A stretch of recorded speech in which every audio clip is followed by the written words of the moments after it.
Նոր տվյալներ են հրապարակվել իրանական պատերազմում ամերիկյան կողմի կորուստների ու վիրավորների մասին։ Պենտագոնի խոսնակը հայտարարել է, որ էպիկական զայրույթ գործողության սկզբից ի վեր վիրավորվել է մոտ 140 ամերիկացի զինծառայող։ 108 զինծառայող արդեն վերադարձել է ծառայողական պարտականությունների կատարմանը, ասել է խոսնակը, հավելելով, որ 8 զինծառայող շարունակում է մնալ ծանր վիրավորների ցուցակում։ Իսկ պատերազմի թափը չի թուլանում։ Իրանի կողմից ամերիկյան ավիաբազայի ուղղությամբ արձակված ևս 6 բալիստիկ հրթիռներ են որսացել եւ ոչնչացրել։ Այս մասին հայտարարել է Սաուդյան Արաբիայի պաշտպանության նախարարությունը։ ԱՄՆ կենտրոնական հրամանատարությունը տեղեկացրել է, որ ամերիկյան զորքերը լիկվիդացրել են 16 ականապատող նավ եւ իրանական այլ ռազմածովային նավեր Հորմուզի նեղուցի մերձակայքում։ Իսրայելում էլ ոստիկանությունը Թել Ավիվի մերձակայքում ցուցադրել է խոցված կասետային ռումբ, որը ըստ նրանց Իրանն է արձակել Իսրայելի ուղղությամբ։ Նման մարտագլխիկը կարող է կրել 50-ից 100 նմանատիպ ավելի փոքր մարտագլխիկներ, որոնք մեծ բարձրությունից նետվելիս անկման ժամանակ ցրվում են, պատճառելով մեծ վնասներ, ինչն էլ դժվարեցնում է դրանց խոցումը։ Այժմ այն մասին, թե ինչ ենք պատմելու վայրկյաններ անց։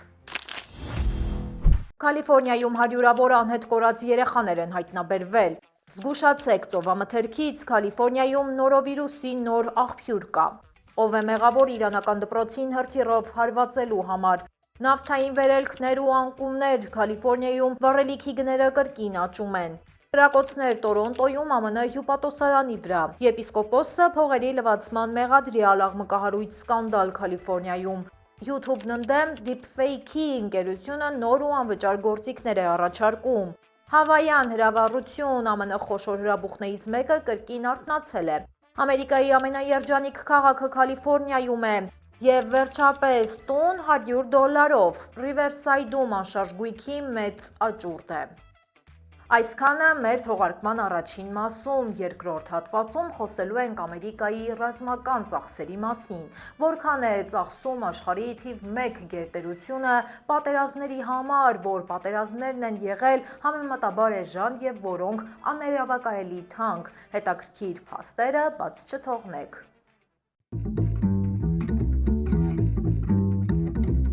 Բարև ձեզ, դուք միացել եք Glendale News-ին, ես Լենա Կարապետյանն եմ, ինչպես միշտ ձեզ կներկայացնեմ Ամերիկայում տեղի ունեցող ամենահետաքրքիր ու կարևոր թեմաները։ Եթե ուզում եք աջակցել մեզ, մեկնաբանություններում պարզապես գրեք ձեր առաջարկներն ու կարծիքը մեր նախագծի մասին եւ իհարկե անպայման լայքեք տեսանյութը։ Հիմա անցնենք այսօրվա թեմաներին։ Կալիֆորնիայի Riverside շրջանի շերիֆի գրասենյակի եւ մարդկանց թրաֆիքինգի դեմ պայքարի աշխատանքային խմբի համատեղ գործողության արդյունքում փրկվել են տասնյակ անհետ կորած երեխաներ։ 14-ից 17 տարեկան այս դեռահասները հայտնաբերվել են Կալիֆորնիայի տարբեր շրջաններում, այդ թվում Լոս Անջելեսի շրջանում, ինչպես նաեւ հարևան նահանգներում։ Իրավապահները նշում են, որ հայտնաբերված երեխաներից մի քանիսը եղել են սեռական շահագործման եւ բռնության զոհեր։ Գործողության ընթացքում իրականացվել է 7 ձերբակալություն, այդ թվում դաշնային մարմինների կողմից։ Թեև գործողությունն ավարտվել է, սակայն 13 գործեր դեռևս շարունակում են բաց մնալ։ Իրավապահները շարունակում են աշխատել ոլորտի այլ կառույցների, այդ թվում ԱՄՆ մարշալների ծառայության հետ բացահայտելու մնացած հանգամանքները։ Ըստ պաշտոնական տվյալների, միայն Riverside շրջանում տարեկան շուրջ 5000-ից 6000 երեխա է փախչում տնից կամ անհետանում, ինչը լուրջ մարտահրավեր է հասարակության համար։ ԱՄՆ սննդամթերքի եւ դեղորայքի վարչությունը զգուշացնում է ծովամթերքի վտանգավոր խմբաքանակի մասին, որը կարող է վարակված լինել նորովիրուսով։ Խոսքը վերաբերում է փետրվարի 13-ից մարտի 3 նկատ ժամանակահատվածում Վաշինգտոն նահանգի Դրեյթոն Հարբորից հավաքված մանիլյան ոստրեներին։ Այս արտադրանքը բաշխվել է Կալիֆորնիա, Արիզոնա, Ֆլորիդա, Ջորջիա, Իլինոյս, Նևադա, Նյու Յորք, Օրեգոն եւ Վաշինգտոն նահանգներում։ Նորովիրուսը, որը հաճախ անվանում են ստամոքսի գրիպ, խիստ վարակիչ է եւ առաջացնում է փսխում ու լուծ։ Հիվանդության ախտանշանները որովայնի ցավ, տենդ, գլխացավ եւ մարմնի ցավեր կարող են ի հայտ գալ վիրուսի ազդեցությունից 12-ից 48 ժամ անց։ Հիվանդության եւ վերահսկման կենտրոնի տվյալներով, թեև վարակվածները հիմնականում ապաքինվում են 1-ից 3 օրում, նրանք կարող են վիրուսը տարածել եւս մի քանի շաբաթ։ Հատուկ դեղամիջոց այս վիրուսի դեմ չկա, իսկ հակաբիոլոգիական անտիբիոտիկները անարդյունավետ են, քանի որ դրանք նախատեսված են բակտերիաների, այլ ոչ թե վիրուսի համար։ Ռեստորաններին եւ մանրածախ առևտրականներին հորդորում են անհապաղ ոչնչացնել վտանգավոր խմբաքանակը եւ սանմաքրում կատարել վարակի տարածումը կանխելու համար։ Սպառողներին, որոնք ախտանշաններ ունեն, խորհուրդ է տրվում անհապաղ դիմել բժշկի։ Քանի դեռ մեր լսարանը մեծանում է եւ միավորում Ամերիկահայությանը, ցանկանում եմ տեղեկացնել, որ ձեր բաժանորդագրությունը շնորհակալություն հայտնելու լավագույն միջոցն է, իսկ այժմ Իրանում շարունակվող պատերազմի թեմային վերադառնանք։ Սպիտակ տան խոսնակը հայտարարել է, որ Իրանի հետ պատերազմը կավարտվի, երբ Թրամփը համարի նպատակներն իրագործված։ Գլխավոր նպատակն է ոչնչացնել Իրանի նավատորմն ու միջուկային ներուժը եւ թույլատրել նրանց գործընկերներին, նշել է խոսնակը։ Մինչ զինվորականները առաջ են շարժվում, Սենատի առաջատար դեմոկրատները պահանջում են հանրային լսումներ, նրանք նամակ են հղել Թրամփին։ Մենք պահանջում ենք, որ ձեր առանցքային նախարարները, ներառյալ Ռուբիոն եւ Հեքսեթը, անհապաղ երթման տակ ներկայանան հանրային լսումների, գրել են սենատորները, պահանջելով պատասխանել ամերիկացիներին հուզող հարցերին։ Կալիֆորնիայում վառելիքի գները շարունակում են արագորեն աճել, մեկ գիշերվա ընթացքում աճը կազմել է 9 ցենտ։ Բենզինի 1 գալոնի միջին արժեքը հասել է $5.29։ Ամերիկյան ավտոմոբիլային ասոցիացիայի տվյալներով ընդամենը մեկ շաբաթ առաջ գինը կազմում էր $4.67, ինչը նշանակում է 62 ցենտով թանկացում։ Հարավային Կալիֆորնիայում պատկերն ավելի տագնապալի է։ Լոս Անջելեսի շրջանում վառելիքի 1 գալոնն արժե $5.34, իսկ Օրանջ շրջանում $5.32։ Փորձագետները նշում են, որ նմանատիպ շաբաթական թռիչքները վերջին անգամ գրանցվել են 2022 թվականի մարտին Ռուսաստան-Ուկրաինա հակամարտության սկզբնական փուլում։ ԱՄՆ-ում միջին գինը հասել է $3.54։ Այնուամենայնիվ, որոշ վերլուծաբաններ ավելի լավատես են, նրանք հույս ունեն, որ գները շուտով կկայունանան։ Այս պահին քաղաքացիներին մնում է միայն հետևել շուկայի տատանումներին եւ հույս դնել նավթի գների կայունացման վրա։ Թրամփը վերջին օրերին իր օգնականներից պարբերաբար հետաքրքրվում է, թե արդյոք իր վաղեմի խորհրդական Լևանդովսկին անձնական շահույթ ստացել է անվտանգության նախարարության $220 միլիոն արժողությամբ գովազդային արշավից։ Այս արշավը, որտեղ նկարահանվել էր արդեն նախկին նախարար Քրիստի Նոեմը, դարձել էր կոնգրեսականների լսումների թեժ թեմա, ինչը մասամբ հանգեցրել էր Նոեմի պաշտոնանկությանը։ Թրամփը զայրացած է, քանի որ Նոեմը պնդել էր, թե նախագահն է հավանություն տվել այդ թանկարժեք գովազդին, մինչդեռ Թրամփը պնդում է, որ ոչինչ չգիտեր այդ մասին։ Սպիտակ տան պաշտոնյաների խոսքով նախագահը կասկածներ ունի Լևանդովսկու դերի վերաբերյալ, որը նախարարությունում գործում էր որպես ոչ պաշտոնական աշխատակազմի ղեկավար։ Մի առիթով Թրամփն ասել է, քորին շահել է այդ գործարքից։ Իսկ Լևանդովսկին կտրականապես հերքում է մեղադրանքները, նշելով, որ գովազդային պայմանագրերից զրո ոչ մի կոպեկ չի ստացել։ Մինչդեռ դեմոկրատ սենատորները հետաքննություն են սկսել գովազդային պայմանագրեր շահած 3 ընկերությունների նկատմամբ, կասկածելով դրանց եւ Լևանդովսկու միջև հնարավոր կապի մեջ։ Իրավիճակը գնալով ավելի լարված է դառնում Սպիտակ տան շուրջ։ Կալիֆորնիայի Էլ-Քեյհոն քաղաքում քաղդեացի կաթոլիկ համայնքի եպիսկոպոսը հրաժարական է տվել $270,000 յուրացման մեղադրանքի ֆոնին։ 69-ամյա հոգևորականը ձերբակալվել էր Սան Դիեգոյի միջազգային օդանավակայանում, երբ փորձել է երկրից հեռանալ։ Նա մեղադրվում է 16 ծանր հանցագործությունների մեջ, այդ թվում փողերի լվացման։ Մեղադրող կողմի պնդմամբ եկեղեցու սոցիալական սրահի վարձակալությունից ստացված ամսական ավելի քան $30,000 գումարները անհետացել են։ Դատարանը $125,000 գրավ է սահմանել եւ առգրավել եպիսկոպոսի անձնագիրը։ Ինքը եպիսկոպոսը չի ընդունում մեղքը, այնուամենայնիվ Վատիկանը հաստատել է հրաժարականի ընդունումը, իսկ եկեղեցու ժամանակավոր ադմինիստրատոր է նշանակվել նոր եպիսկոպոս։ Մեղադրյալին սպառնում է մինչև 15 տարվա ազատազրկում։ Նախնական լսումները նշանակված են ապրիլի 27-ին։ Ալաբամայի նահանգապետի բացառիկ որոշմամբ չեղարկվել է 75-ամյա Չարլզ Բարթոնի մահապատիժը, այն փոխարինելով առանց վաղաժամկետ ազատման իրավունքից մահ ազատազրկման։ Բարթոնը դատապարտվել էր 1991 թվականին սպանության համար։ Նշեմ նաև, որ հինգշաբթի օրը նախատեսված մահապատիժը նահանգապետը անվանել է լիովին անարդարացի։ Խնդիրն այն է, որ Բարթոնն անձամբ որևէ մեկին չէր սպանել։ Խանութի կողոպուտի ժամանակ նա դուրս էր եկել, իսկ նրա հանցակիցը ներսում մեջքից գնդակահարել էր 34-ամյա հաճախորդին։ Իրական մարդասպանը դատապարտվել էր ցմահ բանտարկության, մինչդեռ Բարթոնին սպասվում էր մահապատիժ։ ԱՄՆ-ի 16 նահանգներում օրենսդիրները քննարկում են դպրոցական տեխնոլոգիաների սահմանափակման օրինագծեր, լուրջ մարտահրավերներ նետելով $164 միլիարդ արժողությամբ կրթական տեխնոլոգիաների ոլորտին։ Ծնողները ահազանգում են, որ դպրոցներին տրամադրած սարքերը շեղում են երեխաներին։ Օրինակ, Լոս Անջելեսում ծնողները պնդում են, որ պարտադիր պլանշետները հանգեցրել են վարքային խնդիրների։ Շատ նահանգներ, այդ թվում Միսսուրին և Յուտան, առաջարկում են խիստ սահմանափակել էկրանի առջև անցկացվող ժամանակը։ Այս հակատեխնոլոգիական ալիքն անակնկալի է բերել արդյունաբերության ներկայացուցիչներին, իսկ ծրագրային ապահովման և տեղեկատվական արդյունաբերության ասոցիացիան շարունակում է լոբինգ անել ընդդեմ արգելքին։ Նրանք պնդում են, որ օրինագծերը կխանգարեն աշակերտներին նախապատրաստվել ժամանակակից աշխատաշուկայի պահանջներին։ Չնայած ծնողների բողոքներին, մասնագետները զգուշանում են կտրուկ քայլերից։ Ամերիկյան մանկաբուժական ակադեմիայի զեկույցի համաձայն ուսուցողական ծրագրերի չափավոր օգտագործումը իսկապես կարող է նպաստել ակադեմիական աճին։ Այնուամենայնիվ, աճող ճնշումը վկայում է, որ համակարգը ստիպված է նորից գտնել կատարյալ հավասարակշռություն թվային գործիքների և ավանդական անալոգային ուսուցման միջև։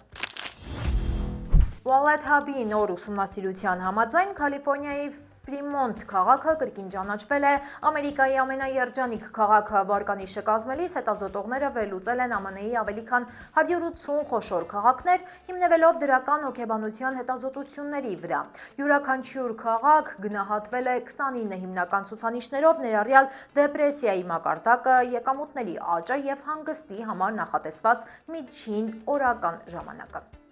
Ֆրիմոնտի հաջողության գրավականը կյանքի զբաղարարվածության բարձր աստիճանն ու կյանքի տևողությունն է։ Ֆրիմոնտի երջանկությանը նպաստող մեկ այլ գործոնը այն փաստն է, որ այն ունի ամենացածր ամուսնալուծությունների մակարդակը երկրում, ընդամենը 9.3%, նշում են հետազոտողները։ Կալիֆոռնիան ընդհանուր առմամբ լավ դիրքեր ունի, լավագույն 20-յակում է 4 քաղաքով։ Հարավային Կալիֆոռնիայում ամենաբարձր տեղը զբաղեցրել է Իրվայնը, հայտնվելով լավագույն 10-յակում, մինչդեռ Լոս Անջելեսը զբաղեցրել է 87-րդ հորիզոնականը, անցյալ տարվա համեմատ նահանջելով 10 տեղով։ Ֆրիմոնտին հաջորդում են Բիսմարկը հյուսիսային Դակոտայում և Սքոթսդեյլը Արիզոնայում։